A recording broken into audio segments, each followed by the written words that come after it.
You would have loved my brother very much if you had known him. I am the youngest of 4.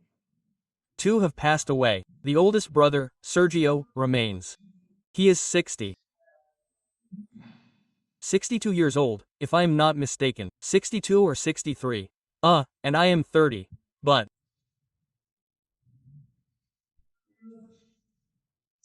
one of them, I always liked my brothers, but one of them you would have loved because he always had a joke on the tip of his tongue, and he was one of those relatives that God gives us, those family members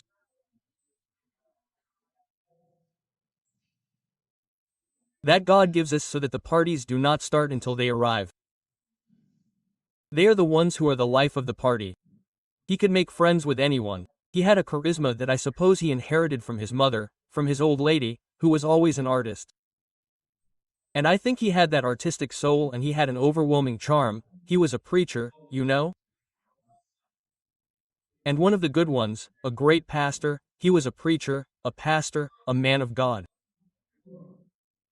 And one day his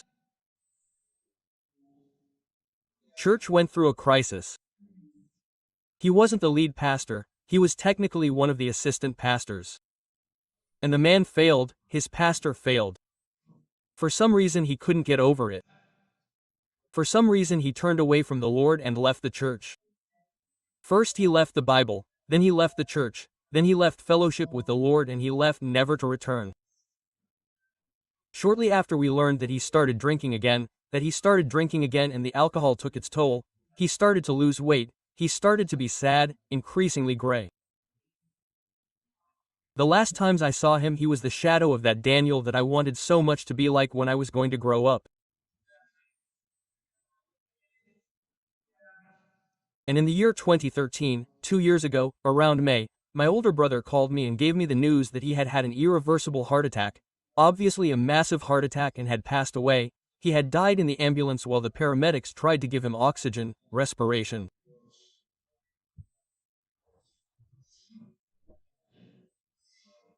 Daniel Marcelo Bell, I dedicated the most recent book to him, and I have tried to imagine my brother's final minutes traveling at high speed on a dark road in Buenos Aires, in an ambulance, at dawn with doctors giving him oxygen. And I will wonder forever, or I don't know if forever, but until I am there in eternity, I will ask him, I will wonder if he had those minutes that he claimed he was going to have. Because the whole family, the rest of us who are still Christians, would ask him, Daniel, what if you have an accident? What if you lose your life? You have preached, I don't have to tell you the message of salvation. And he would say, no, I know the truth, and I know that I am doing things wrong. I know that I am outside of God, I know that my life is not right, but I am sure that God will give me a few last minutes to repent.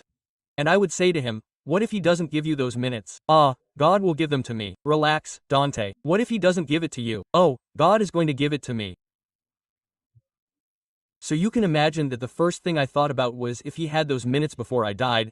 I imagined Daniel with the last image he would take with him from his fleeting passage through this earth, which was the roof of an ambulance and a few strangers on top of it trying to give him oxygen.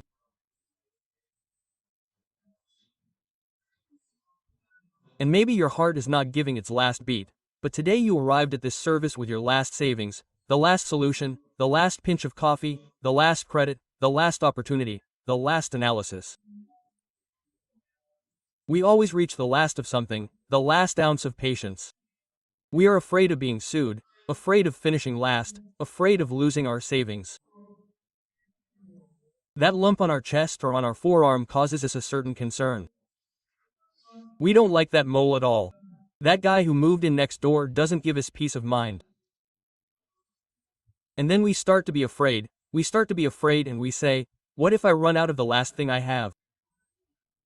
We are filled with anxiety. Fear locks you up in a prison and you can never get out. That's what fear does.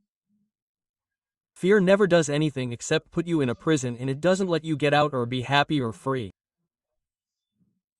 Now, imagine a day, just one day, a day without fear, without fear of failure, without fear of rejection, without fear of tragedy. Imagine a day without thinking that something will happen to your children, that you won't have money, that you won't have food tomorrow, that you will be able to pay the mortgage. A day without fear, without any fear. You say, wow, I've never thought about it that way. I think I would be very happy. And that's why the Lord asked, why are you afraid? Why are you afraid? Why are you afraid? He asks the boys who are soaking wet in the middle of a storm why they are afraid. Asking them why they are afraid in the middle of a raging storm is like one swimmer asking another, why are you wet? Because it makes sense that they would be afraid. We are supposed to be in a storm. Are we supposed to be afraid? The men hear the question and are very serious. The cruise has just turned into a terrifying nightmare. And this is how one of them remembers the trip. He says, then the teacher Jesus got into the boat, and his disciples followed him. Suddenly a violent storm arose on the sea so that the waves were swamping the boat. Matthew chapter 8 verse 23. Listen to this detail, please don't miss it. Suddenly a great storm arose on the sea. Not all storms come suddenly. The people in the meadow, the farmers, see the clouds changing and say, I think it's going to rain. Those who know about storms say, my mother would say, my hip hurts, it's going to rain. I never knew how the hip was connected to the weather, but the old lady always had a barometer. She would say, my hip hurts, it's going to rain. We never used the weather service. People would come and tell her, Nellie, your hip hurts. Yes, when is it tomorrow? And the storm was coming.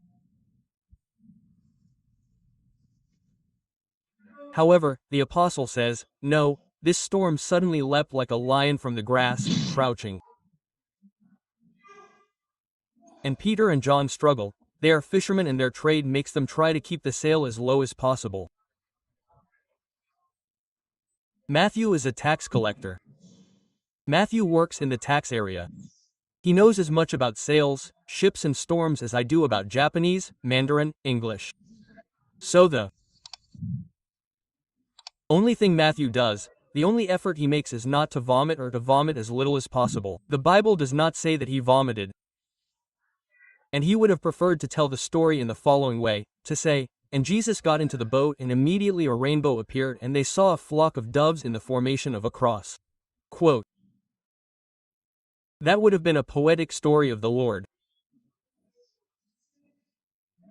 However, it says, the Lord gets into the boat and a storm arises so strong that the waves swamp the boat with the Lord in it.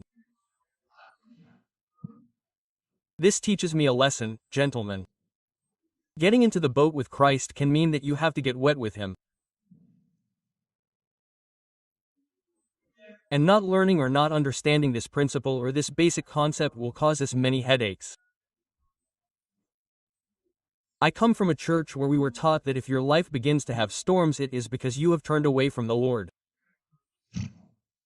For example, you would enter church, my mother would come in with a sore hip, and all she was doing good for the community because she was doing weather service for the neighborhood. And she would say, my hip hurts. The pastor would say, that's not right with the Lord. She must be doing something wrong, or she wouldn't have to be sick. And Jesus' followers get malaria, bury their children, struggle with addictions, face fears. It's not the lack of storms that sets them apart, but that Jesus is in the midst of those storms.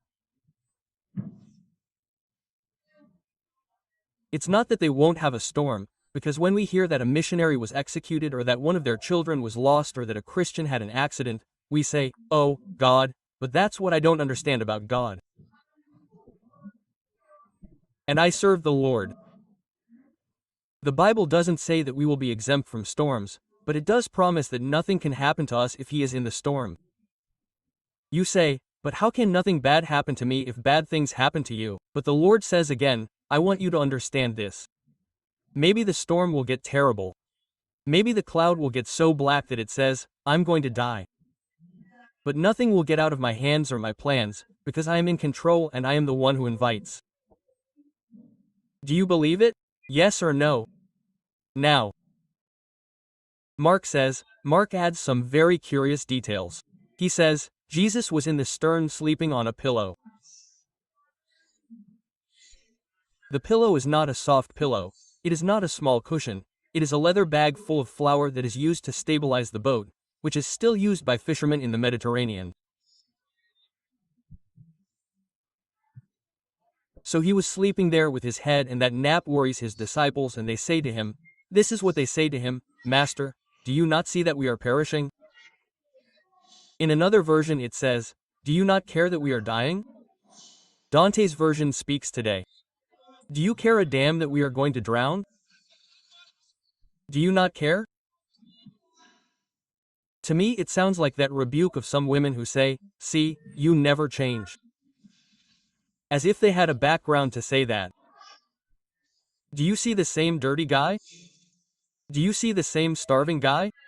It's like you don't care, like saying, this is the third or fourth time we've hooked you, you don't care.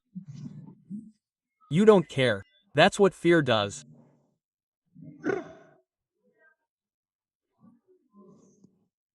Fear bears our fangs because fear corrodes our trust in God's goodness. It erodes it, it drains our trust in God's goodness.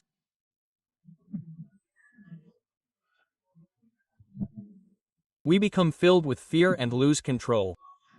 And losing control is what scares us the most when we don't have control over things.